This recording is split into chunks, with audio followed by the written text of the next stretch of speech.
Alors vous ne le voyez pas, mais actuellement je suis en caleçon parce qu'il fait chaud sa mère. Ça faisait longtemps que j'avais pas parlé d'un film de Hong Kong sur la chaîne. Alors il est temps de revenir aux origines, puisqu'aujourd'hui je vais vous parler d'un obscur film d'horreur avec Sean Yu et Ekin Cheng. C'est parti pour Rule Number One. Rule Number One va se différencier des autres films d'horreur par un scénario extrêmement original. On a un inspecteur de police qui va être gravement blessé et à sa sortie de coma va s'apercevoir qu'il voit des spectres. Alors, niveau originalité, j'ai envie de dire qu'on est là. Oula, à peu près. Non, je suis mauvaise langue. J'ai découvert Rule Number One il y a une bonne grosse dizaine d'années quand même. Je me souviens plus si j'avais acheté le VCD à Hong Kong ou à Musica dans le 13e. Mais je me souviens que quand j'avais vu le film pour la première fois, il m'avait marqué de par sa scène d'introduction qui est effectivement, maintenant que je l'ai revu, extrêmement graphique, plutôt violente et assez surprenante.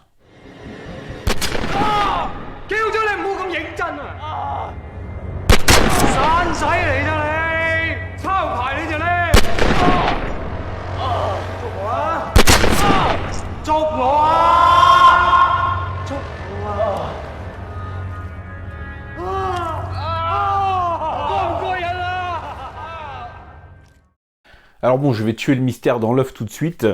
Je peux pas vous vendre Rule Number One comme étant un bon film. Il est très bancal sur certains aspects, notamment dans ses scènes d'horreur, et ce qui est assez gênant pour un film d'horreur. On va accumuler tous les clichés possibles, c'est-à-dire une vision soudaine d'un spectre avec la musique qui pète tout d'un coup, en mode jumpscare.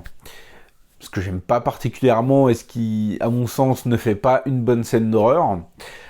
On va avoir également un film qui fait assez cheap dans sa réalisation, mais ce côté cheap va lui donner aussi une certaine personnalité, puisqu'au lieu de nous retrouver dans un Hong Kong bondé et surchargé de personnes, comme Hong Kong est souvent filmé, là, on va être aux côtés de Sean Yu, dans des grands décors vides, dans des piscines abandonnées, dans des entrepôts abandonnés, dans des lieux qui sont propices à l'urbex, dans des lieux qui sont empreints d'une certaine nostalgie, comme par exemple la scène de la piscine.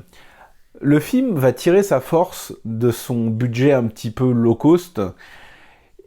Alors, je pense que c'est quand même une intention de réalisation, de nous faire partager le sentiment de ce flic qui a réchappé à la mort et qui va être empreint d'une espèce de mélancolie post-macabre, je sais pas si je peux bien trouver les termes, qui donne une grande force visuelle au film, selon moi.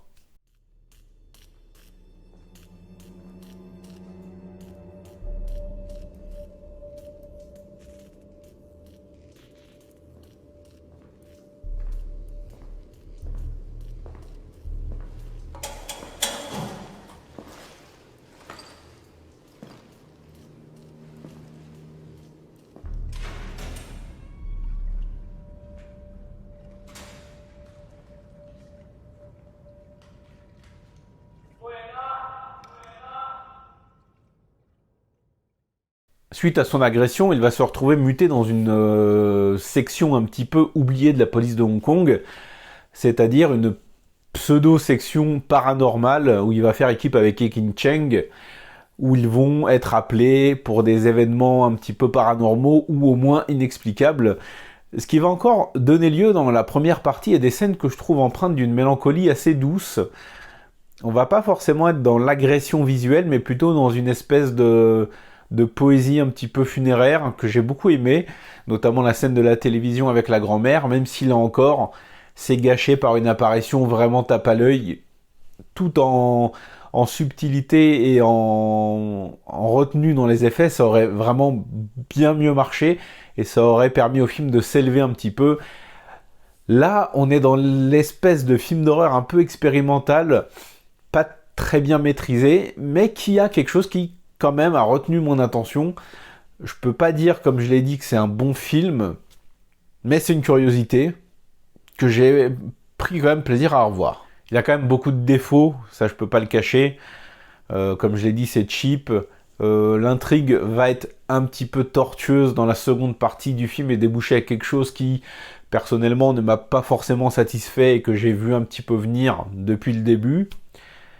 Mais le film a quand même des qualités, comme je vous l'ai dit, et c'est un espèce d'essai un petit peu malheureux, un espèce de melting pot de genre influencé par pas mal de choses. Il est sorti en 2008, après un peu la vague post-Ring et les films d'horreur avec avec des fantômes féminins aux cheveux gras et tout.